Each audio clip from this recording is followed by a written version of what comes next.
안녕하세요. 반갑습니다. 취업 준비해서 탈출하는 상식의 힘, 윤종혁입니다. 자, 오늘 얘기를 드릴 건, 진짜 학생분들이 너무 많이 물어봤어요. 이 부분에 대해서. 선생님, 광주형 일자리가 도대체 뭐예요? 현대차는 왜 저러고 노조는 왜 저러는 거예요? 라고 저한테 너무 많이 물어보시는 거예요. 그래서 일일이 답변을 해드리는 게 너무 힘들더라고요. 일일이 하는 게 힘들어서 저도 이제 오프라인에서 수업 시간에 제가 광주형 일자리에 대해서 이제 한번 강의를 했었습니다. 시사인문학 시간에 강의를 했었는데 오늘도 역시 마찬가지로 여러분들은 광주형 일자리에 대해서 또 궁금해 하시는 분들이 많으실 거예요. 그래서 여러분들한테 광주형 일자리를 이야기를 좀 해드리려고 합니다. 이게 광주형 일자리는 그 말 그대로 광주시에서 제안을 했기 때문에 광주형 일자리예요. 막 그런 분들 계시거든요. 이거 왜 광주형 일자리예요? 광주만 잘 살게 하는 건가요? 막 이렇게 하시는 분들이 계시는데 아니에요. 이거는 지자체에서 광주 광역시에서 이거를 제안을 먼저 했어요. 그래서 광주형 일자리인 거예요. 만약에 이거를 대구에서 했으면 대구형 일자리고요. 제천에서 했으면 제천형 일자리고요. 강릉에서 했으면 강릉형 일자리예요. 그냥 이름을 따왔다라는 거지 이름에 너무 그 의미를 안 두셨으면 좋겠고요. 이게 뭐냐 하면은 광주광역시가 지역 일자리를 늘리기 위해서 고안한 방식이에요. 즉 무슨 말이냐 하면은 대기업들이 기업 임금이 높잖아요. 근데 이 기업 임금이 굉장히 높은 거거든요. 이 기업 임금을 조금 낮추고 기업 임금을 낮추고 그 대신 정부와 지방단체가 복지를 제공하겠다. 그래서 노사가 거기에 이제 뭐가 끼어드는 겁니까? 광주니까 정부가 끼어들어서 노사정이 대타협을 해서 공장을 짓고 여기에 채용을 해달라. 그러면은 일자리가 조금 많아지지 않겠느냐라고 얘기를 하는 거예요. 굉장히 취지가 좋습니다, 사실은. 왜냐하면 제조업만큼 일자리를 늘리는데 질 좋은 일자리가 없거든요. 그러니까 광주형 일자리는 질 좋은 일자리를 많이 늘리겠다는 거예요. 그래서 이것이 원래는 어떻게 했느냐면은 광주형 일자리의 개요에서 보시면 아시겠지만은 총 사업비가 7천억 원이고요.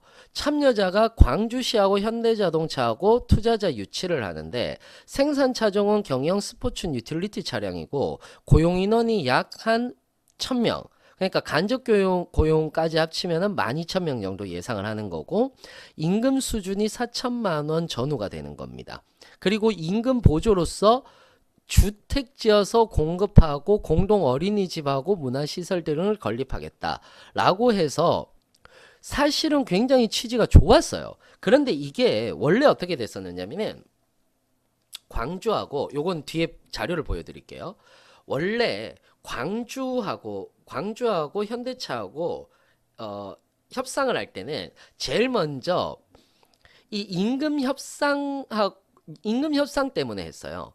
그러니까 임금 협상이 원래 5년간 임금 협상을 유예하겠다라고 이미 현대차하고 광주시에서 얘기를 했던 거예요. 5년간 임금 협상 유예를 하자. 그러면 우리가 여기 공장을 짓겠다라고 이렇게 얘기를 한 거죠. 그러니까 노동부에서는 야 이거는 불법 아니야. 이건 노동 상권을 지켜야지. 노동권을 지켜줘야지라고 이렇게 얘기를 한 거예요. 그러면서 그러면은 어 7만 대까지 7만 대에서 35만 대를 만들 때까지는 임금 협상을 유예하자 이렇게 얘기를 한 거예요. 현대차에서. 그럼 광주시도 그러자라고 얘기를 했는데 이게 되게 웃긴 게 된 거죠. 노조 측에서는 야 최소 물량 7만 대 보장한 다음에 그러면 어차피 5년 유예하는 거 아니야? 이렇게 얘기를 한 거예요. 그럼 어차피 똑같은 거잖아. 이게 누굴 바본 줄 아나? 하면서 노조계에서 반발이 일어난 거죠. 이렇게 반발이 일어났는데 그러면 이제 광주시가 협상을 해야 될 거 아니에요. 그래서 협상을 하기 위해서 노동계하고 광주시하고 협상을 하면서 얘기를 한 게 이거예요. 매년 협상하자. 7만 대를 보장해달라. 그리고 노조의 경영 참여를 해달라라고 했는데 이거는 이제 수용 불가하기로 했고 1만 명 신규 채용을 해달라라고 꼭 보장을 해달라. 그리고 전기차 시장을 고려해서 착공을 해달라라고 얘기를 한 거예요. 그리고 주 40시간이고 임금 수준은 3,500만 원에서 특근비 별도로 하자라고 얘기를 한 거지. 그런데 이렇게 하니까 현대차가 이렇게 왜 해? 라고 하면서 현대차가 거부를 해버린 거야. 노조에서도 거부를 했는데 현대차에서도 거부를 했네. 광주광역시가 어떻게 해야 될지 모르는 거예요. 그래서 다시 협상 테이블에 앉혀서 그 임금 협상 유예도 조금 가고 그 다음에 근로시간도 좀 줄이고 임금 수준에서 복지를 조금 더 해주겠다. 이런 식으로 해서 협상이 잘 되어가고 있던 와중에 그러니까 광주형 일자리의 사건은 아시겠죠? 와중에 민노총이라든지 현대자동차에 원래 근무하고 있던 사람들이 야 이렇게 되면 우리 임금 낮추는 거 아니야. 3,500만 원이라니. 원래 한 6, 7천 받으셨잖아요. 그러니까 3,500만 원이라니. 이거 후려치는 거 아니야. 그러면 우리의 임금은 이제 앞으로 못 올릴 건데? 그래서 현대자동차가 광주에 공장을 짓는 것을 반대한 거예요. 그리고 거기에 대해서 시위를 하고 있으시는 거죠. 저는 이거는 제 개인적인 생각입니다만은 사실상 이 노사정 대타협은 대한민국에서 처음으로 시도되는 일이에요. 이렇게 노사정 대타협이 되는 건 처음으로 시도되는 일이고 그리고 이건 굉장히 의미가 좀 있어요.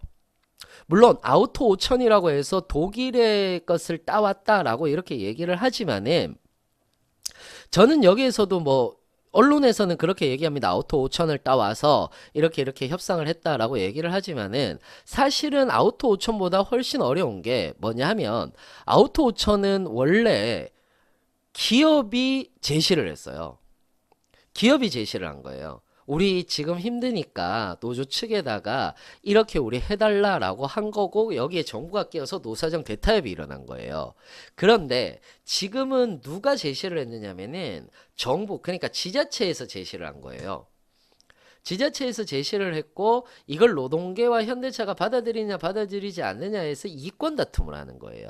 그러다 보니까 어떤 모델은 아우토 5000인데 과정은 아우토 5000은 아니에요. 그래서 저는 개인적으로 이건 제 개인적인 생각입니다만은 협상을 하더라도 들어와서 협상을 해야 된다. 들어와서 협상을 해야 된다. 라고 저는 이렇게 생각을 합니다. 노동자들이 많이 받는다. 이것에 대해서 별 뭐라고 말할 수는 없는 거죠. 노동한 만큼 돈을 받아가고 싶은 거니까.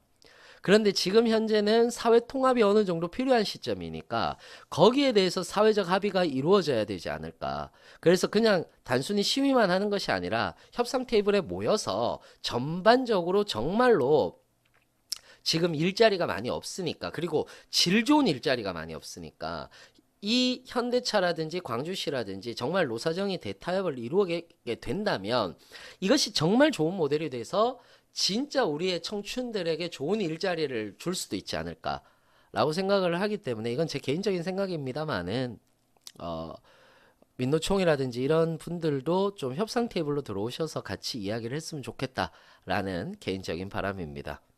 저는 이렇게 여러분들의 내일을 응원하고 있습니다. 자, 어떠셨나요? 오늘 좀 도움이 되셨나요? 광주형 일자리라는 거 뭔지 아시겠죠? 여러분들 이렇게 시사가 흘러가는 것 정도. 그러니까 시사는 용어가 아니라 시사는 흐름을 파악하는 거예요. 그래서 여러분들이 흐름을 파악하는 것이 가장 중요하기 때문에 여러분들한테 이렇게 흐름을 파악할 수 있도록 전반적으로 이야기를 드렸습니다. 너무 길다라고 이렇게 짜증내지 마시고 여러분들 좋으셨다면 또 다음 영상 기대해 주시기 바랍니다. 자, 그러면은 저는 여러분들의 내일을 응원하면서 물러가도록 하겠습니다. 이상으로 마치겠습니다. 감사합니다.